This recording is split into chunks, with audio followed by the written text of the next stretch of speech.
So we just got some bad news, is that, as you can tell, it's very windy here today.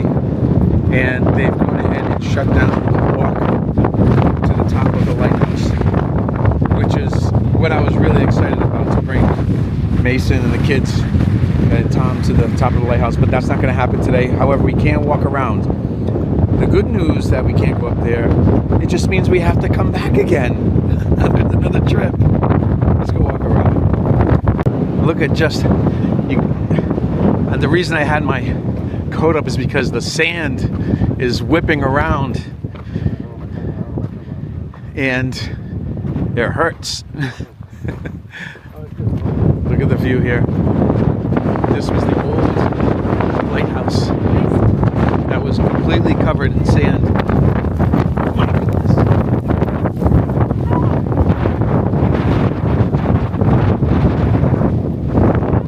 We have to cover up again.